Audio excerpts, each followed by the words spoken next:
"Get away from there. That's private property," she yelled at a black man sitting quietly on a dock, fishing in army fatigues. Her teenage son Kyle stood behind her, embarrassed. "Ma'am, this is my cabin," replied Darius Mitchell calmly without even turning. The smell of diesel from Brenda's speedboat mixed with the aroma of his coffee. "Bullshit. I'm calling 911, she snapped. 20 minutes later, gravel exploded under police tires as Officer Johnson approached, hand on his weapon. "Sir, step away." He froze mid-sentence when he saw a brass nameplate on the tackle box, Major General D. Mitchell, U.S. Army. Johnson's face went pale. He snapped to attention and saluted. "Yes, Major General." Then he turned to Brenda. "Ma'am, you just called the cops on a decorated war hero at his own property." 2 months earlier, Darius had driven up this same road with everything he owned packed in a U-Haul. 30 years of military service, 4 combat deployments, and a Bronze Star had led him here, to his grandfather's old fishing cabin on 2 acres of prime lakefront property. Grandpa Joe had bought it in 1944 with GI Bill money. Now, luxury homes surrounded it. The cabin wasn't just wood and nails, it was history, family, and healing.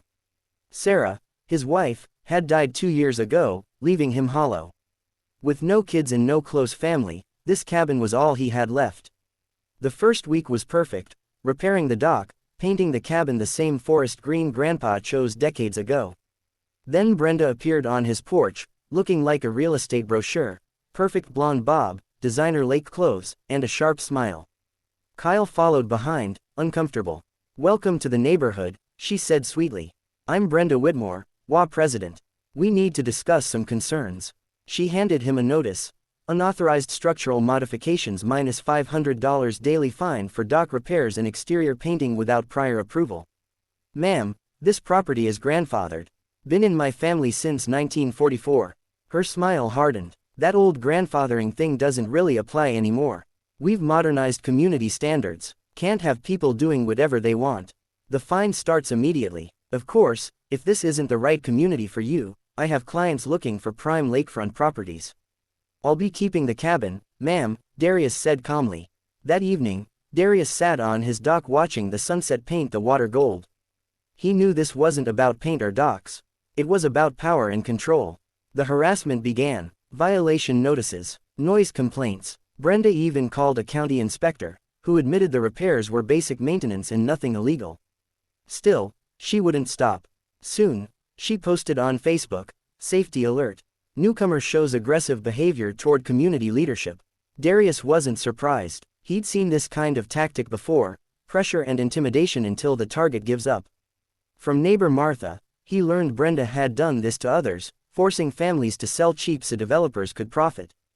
But Brenda picked the wrong man.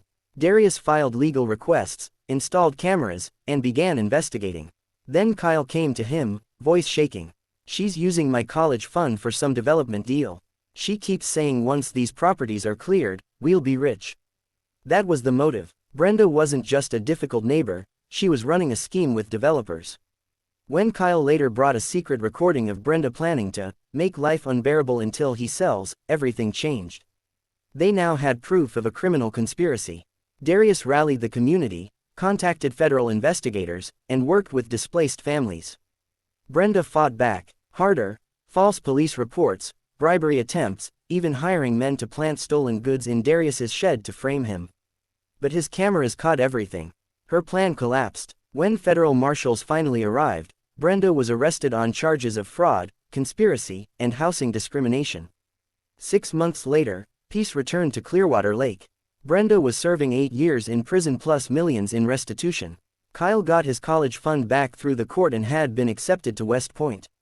As the sun set over the lake, Darius sat on his rebuilt dock, watching Kyle practice casting a fishing line. Some battles choose you, he thought. And sometimes, standing your ground means saving more than just your home, it means saving an entire community.